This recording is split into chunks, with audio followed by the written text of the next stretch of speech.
Ngok Trung Huen, New details emerge in Noe USS Fitzgerald Hernandez, collision investigation. Carlos Saibayan, Xavier Alec New details Martin, emerge in USS and Fitzgerald Gary collision Leo investigation. Rem Jr.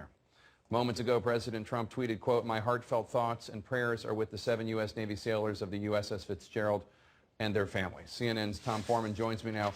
And Tom, any service comes with risks, of course, but one wonders if their deaths could have been The two prevented. ships collided on the Fitzgerald starboard side directly next to the berthing area. So we don't know whether the crash could have been avoided. It happened in an extremely busy stretch of water. The U.S. Navy, the U.S. Coast Guard, and Japanese naval and maritime authorities are all conducting investigations. Hundreds of sailors fighting to keep their ship from sinking. The massive merchant ship made a sharp turn around the time of the fatal collision with the American warship, according to a maritime tracking system. It's not. The two ships collided on the Fitzgerald starboard side directly next to the berthing area. The U.S. Navy, the U.S. Coast Guard, and Japanese naval and maritime authorities are all conducting investigations. The two ships collided on the Fitzgerald starboard side directly next to the berthing area, where sailors sleep.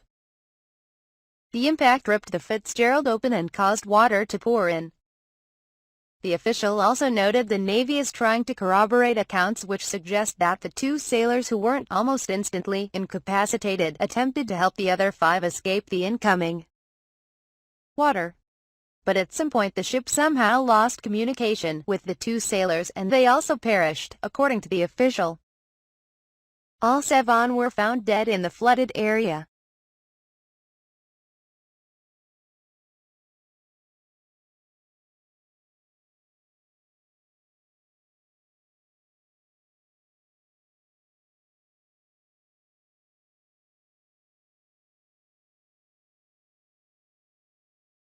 It also appears that the collision caused part of the berthing compartment to collapse inward, making it difficult for survivors to get out.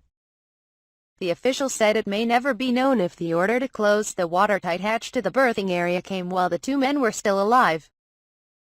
The formal investigation will determine who gave that order.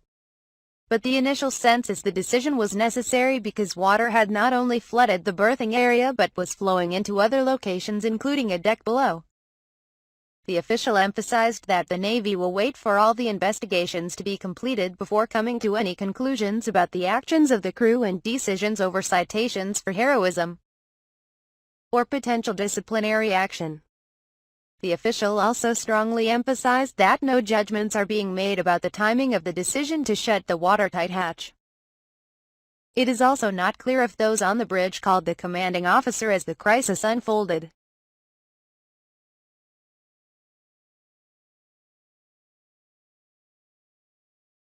The collision occurred very close to the cabin of CMDR Bryce Benson, and he was briefly unable to get out. The crew helped him to the bridge, but he was so badly injured that he had to be medevaced off the ship and the second-in-command took over. The U.S. Navy, the U.S. Coast Guard, and Japanese naval and maritime authorities are all conducting investigations. An early assessment suggests the container ship might have been on some type of autopilot system at the time of the collision, the official said. However, that does not explain how and why the crew of the Fitzgerald did not see the other ship coming, or why they were unable to maneuver away from it, the official said. Initial reports suggest that the collision occurred at 1:30 a.m., but the container ship crew did not automatically realize it had happened.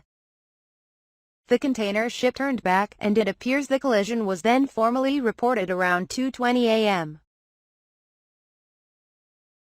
To help determine what happened, investigators will download radar data from the ship's Aegis weapon system, which records routine details on position, course, speed, and any nearby ships or aircraft. Navigation and radar data will also be gathered from the cargo ship. Another factor being examined is the impact of the destruction of the Fitzgerald's communications gear on the ability of the crew to call back to shore to inform commanders they needed help. Preliminary analysis indicates the collision occurred where the ship's communication nodes are housed, and the officials said the crew had to resort to using satellite-based cell phones to communicate, both on board and back to shore. CNN's Zachary Cohen contributed to this report.